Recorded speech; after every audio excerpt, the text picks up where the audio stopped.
Hi, I'm still me, Sloan. Um, the reason I say that I'm still me all the time is because throughout the most recent years, actually, I've had issues with the women in my life. Some women start spending time with me and they see how free-spirited I can be, and they see how loved I am by the people that I keep close to me, and I don't want to say it's necessarily just jealousy, but three women and one guy in particular come to mind who wanted to kind of usurp my role in my life because they loved how magical I made everything seem. Like, take the other night, for instance. I went to a concert. Hello, Miles Kennedy. Yeah, not just, he wasn't there that night. He was there. I went to see Miles Kennedy, who I absolutely adore. Major league talented individual. His voice is a gift from the gods themselves, and he's an amazing guitarist to boot. So it's... Anyway, I went to this show, and when I came back, the story I had to tell was the insane Uber driver who nearly crashed us about 50 times on our way over there. The COVID restrictions and how you have to go into the venue now with the checks and the not being allowed to bring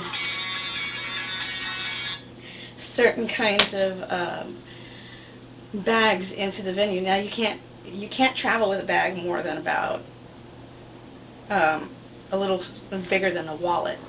So if you do carry a bag bigger than a wallet, you have to actually have a clear bag. That goes against every sense of fashion that I have in my body, and so therefore I will walk around with a small purse. All of that being said, when I left the venue, I went to my usual after hours, and on my way there, this guy walked into me and said, "Oh, well, you missed all the fun. They're closing." I was like, well, damn, do you know where I can get a drink close to here before I get in a cab and go to my other after hours? And he said, sure. So he took me for a drink, and then he leaned in to try to kiss me. Yeah. And I was all like, no, thank you. And he landed here. And every time he did so, after that, while we were talking, he landed here. And he kept trying to turn my face, and I was like, no, dude, it's not happening. You're not getting a kiss. You're not getting laid. It's not going to happen.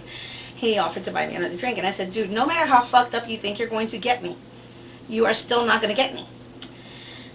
So when I came home, I had all of this to kind of blurt out, if you will, and I sat here with my child, and I told him everything that happened throughout the night and how I got back home, and I was just like, finally at ease. But for me, it was like an adventure, and I tell it as an adventure because that's what it was to me. It was like a little mini adventure. It was my first time out of the house, going to a venue, doing anything like that in the last 2.5 years because fucking COVID shut my entire world down.